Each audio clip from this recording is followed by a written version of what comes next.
Hello students, welcome to wait for job. আজকে তোমাদের জন্য আবার একটা বিশেষ ক্লাস নিয়ে চলে এসেছি। আজকে আমরা আলোচনা করব ইন্ডিয়ান হিস্ট্রির একটা গুরুত্বপূর্ণ অংশ। আমরা আলোচনা করব পোস্ট গুপ্তা পিরিয়ডে যে ভারতে বিভিন্ন রাজবংশের উদ্ভব হয়েছিল তার সম্পর্কে। বেসিক্যালি দাক্ষিণাত্য বা ডেকানকে কেন্দ্র করে বিভিন্ন রাজবংশের উদ্ভব হয়, অর্থাৎ যাকে বলতে পারি বিভিন্ন রাজবংশের মধ্যে একটা গেম অফ থ্রোনস আমরা লক্ষ্য করতে পারি। তো তার মধ্যে আমরা প্রিভিয়াস ক্লাসে আলোচনা করেছিলাম চালুক্য রাজাদের সম্পর্কে, দ্বিতীয় পুলকেশী।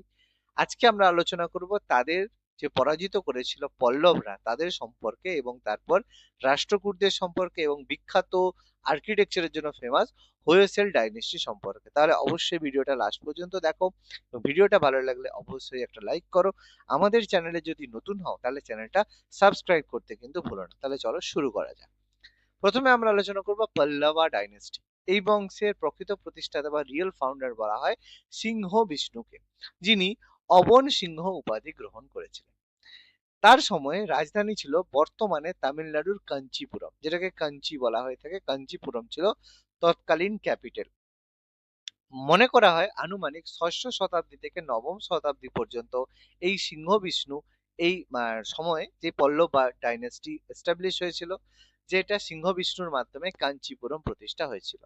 তবে পল্লব বংশের প্রথম যে শক্তিশালী রাজা বা জনপ্রিয় রাজা ছিলেন প্রথম মহেন্দ্র বর্মন। প্রথম মহেন্দ্র বর্মন কিন্তু চালুক্যরা দ্বিতীয় পুলকেশীর কাছে পরাজিত হয়েছিলেন। সেই প্রথম মহেন্দ্র বর্মনের উপাধি ছিল বিচিত্রচিত্ত, মত্তবিলাস এবং গুণভর।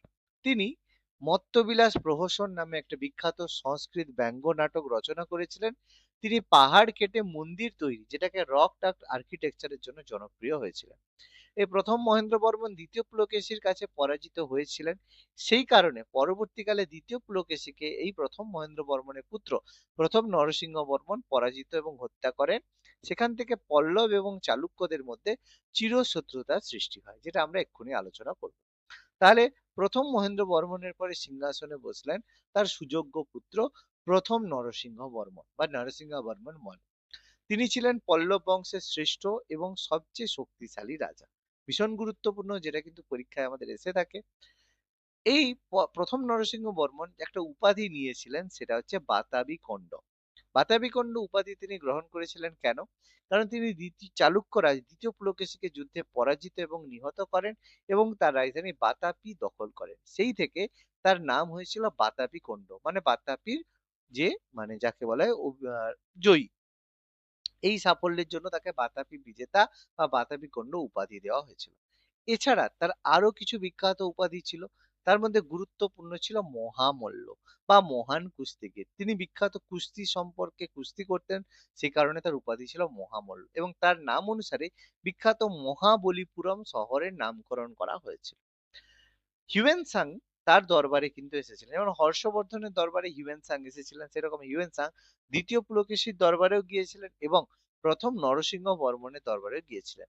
তো এই হর্ষবর্ধনের সময় ভারতে আসা চীনা পরিব্রাজক হিউয়েন সাং কিন্তু তার রাজত্বেই কাঞ্চিপুরম পরিদর্শনে এসেছিলেন। ভীষণ গুরুত্বপূর্ণ, আমাদের মনে রাখতে হবে, এক্সামে এসে থাকে। প্রথম নরসিংহ বর্মনের পরে সিংহাসনে বসেন দ্বিতীয় নরসিংহ বর্মন, যিনি রাজ সিংহ নামে পরিচিত ছিলেন। তার সময় গঠিত হয়েছিল বিখ্যাত কাঞ্চিপুরমের কৈলাসনাথ টেম্পল এবং মহাবলীপুরমের শোর টেম্পল। তার রাজসভায় ছিলেন বিখ্যাত পণ্ডিত দণ্ডিন, যার লেখা বিখ্যাত বই ছিল 10 কুমার চরিত। এই দণ্ডিন কিন্তু দ্বিতীয় নরসিংহ বর্মনের সভাকে অলঙ্কৃত করতেন এবং তার লেখা বিভিন্ন বইয়ের নাম আমরা উল্লেখ পাই। আর কৈলাসনাথ টেম্পল কাঞ্চিপুরমের এখনো কিন্তু বিখ্যাত একটা আমাদের হেরিটেজ সাইটের মধ্যে পড়ে। পল্লব রীতির ফেমাস ছিলেন তার বিখ্যাত শিল্প এবং স্থাপত্যের জন্য। বিশেষ করে পল্লব রীতির মধ্যে গঠন করা হতো রথ মন্দির। রথ মন্দির হচ্ছে মহাবলীপুরমের সপ্ত রথ এবং 5টি রথ মন্দির পল্লব স্থাপত্যের শ্রেষ্ঠ নিদর্শন। এর মধ্যে রয়েছে ধর্মরাজ রথ, যেটা বৃহত্তম। ধর্মরাজ বলতে যুধিষ্ঠিরের কথা বলা হচ্ছে, ধর্মরাজ যুধিষ্ঠিরের রথ সেটা বৃহত্তম। এছাড়া দ্রৌপদী রথ হচ্ছে সবচেয়ে ক্ষুদ্রতম। এদের স্থাপত্য শিল্পের মধ্যে 4টি পর্যায় রয়েছে: মহেন্দ্র রীতি, মল্ল রীতি, রাজসিংহ রীতি এবং অপরাজিত রীতি। এই রীতিগুলো বিভিন্ন রীতি অনুযায়ী এরা বিভিন্ন পাহাড় কেটে মন্দির তৈরির আর্কিটেকচারে সিদ্ধহস্ত ছিলেন। এর মধ্যে রাজসিংহ নীতি, যেটা বেসিক্যালি দ্বিতীয় নরসিংহ বর্মনের সময় জনপ্রিয় ছিল, আর মা মল্ল বা মহামল্ল নীতি, সেটা প্রথম নরসিংহ বর্মনের সঙ্গে জনপ্রিয় ছিল, আর মহেন্দ্র রীতি প্রথম মহেন্দ্র বর্মনের জন্য জনপ্রিয় ছিল। তো আমাদের এগুলো কিন্তু মনে রাখতে হবে। এরপর গুরুত্বপূর্ণ রাজবংশ যেটা আমরা আলোচনা করব সেটা হচ্ছে রাষ্ট্রকূট ডাইনেস্টি, যার প্রতিষ্ঠাতা ছিলেন দন্তি দুর্গ। তিনি 735 খ্রিস্টাব্দে শেষ চালুক্য রাজা দ্বিতীয় কীর্তিবর্মনকে পরাজিত করে এই সাম্রাজ্যের প্রতিষ্ঠা করেছিলেন। তার রাজধানী ছিল মান্যক্ষেত বা মালক্ষেত, যেটা বর্তমানে কর্ণাটকের গুলবার্গা ডিস্ট্রিক্টে অবস্থিত। মনে করা হয় রাষ্ট্রকূটদের সময়কাল ছিল আনুমানিক অষ্টম শতাব্দী থেকে দশম শতাব্দী পর্যন্ত।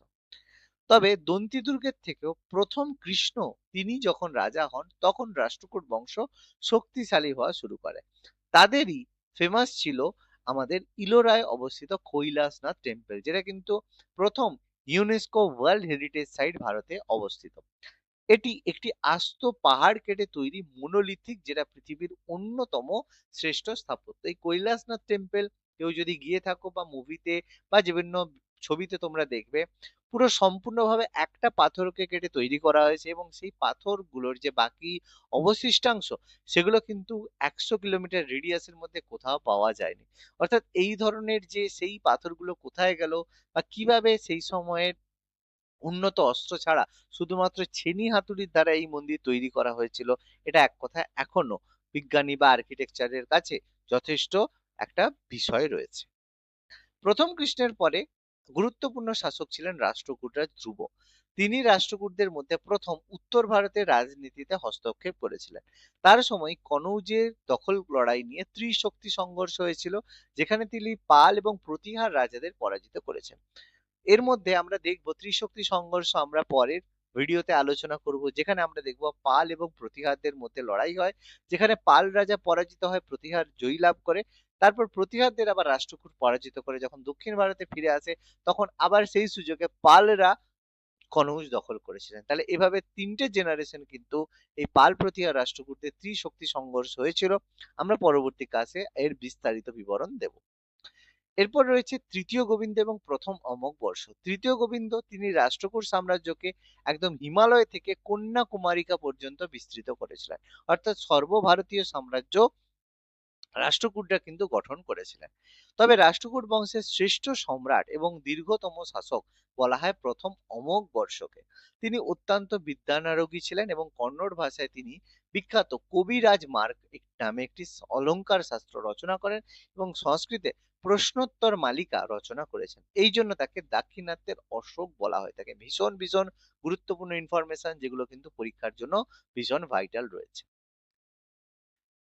রাষ্ট্রকূটরা ফেমাস ছিল তার রাষ্ট্র শিল্প এবং স্থাপত্যের জন্য। রাষ্ট্রকূটদের স্থাপিত একটা আর্কিটেকচারের মধ্যে রয়েছে ইলোরা গুহা, যেটা রাষ্ট্রকূটদের তৈরি বৌদ্ধ, হিন্দু এবং জৈন ধর্মের বহু গুহা মন্দির ইলোরাতে রয়েছে, যেটা ইউনেস্কো ওয়ার্ল্ড হেরিটেজ সাইট রয়েছে।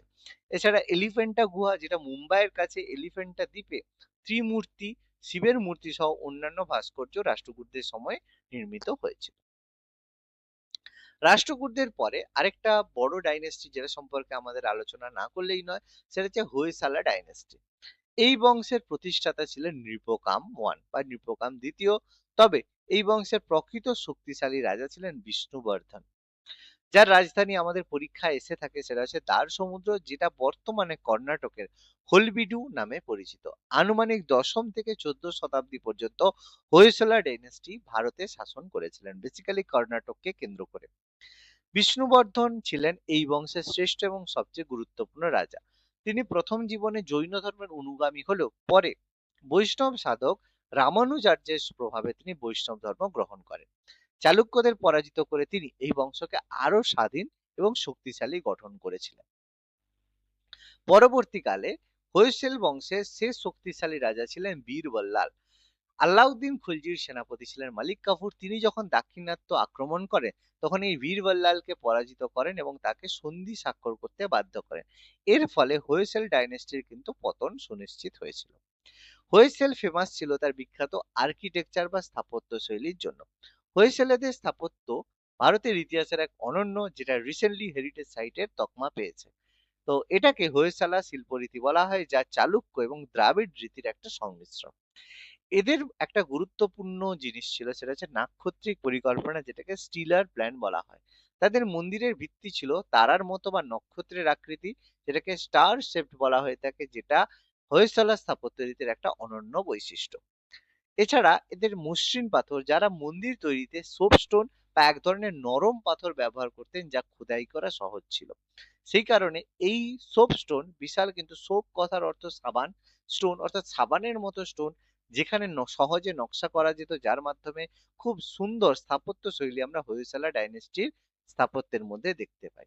যার মধ্যে ফেমাস আমরা জানি বেলুড়ে অবস্থিত চেন্নাকেশব মন্দির, হলবিড়ুতে অবস্থিত হোয়সালার মন্দির এবং সোমনাথপুরাতে অবস্থিত বিখ্যাত কেশব মন্দির।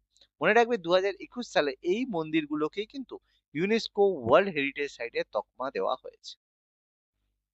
তাহলে আজকের ক্লাসটা কেমন লাগলো তোমরা অবশ্যই কমেন্ট করে জানিয়ে, এবং এই ধরনের ক্লাস যদি রেগুলার বেসিসে পেতে চাও, এবং তোমাদের টাইম লাইনে যদি রেগুলার বেসিসে আপডেট পেতে চাও, এবং তোমরা আরো কোন ধরনের টপিকে ক্লাস পেতে চাও, কারণ সামনে কিন্তু আমাদের ডাব্লিউবিসিএস এক্সাম রয়েছে, মিসলেনিয়াস এক্সাম রয়েছে, আপার প্রাইমারি এক্সাম রয়েছে, তার জন্য কিন্তু এই টপিকগুলো ভীষণ গুরুত্বপূর্ণ। তোমরা কোন ধরনের টপিকে ক্লাস পেতে চাও কমেন্ট করে জানিও, তাহলে আমরা অবশ্যই তোমাদের জন্য সেই টপিকের ক্লাস নিয়ে আসবো।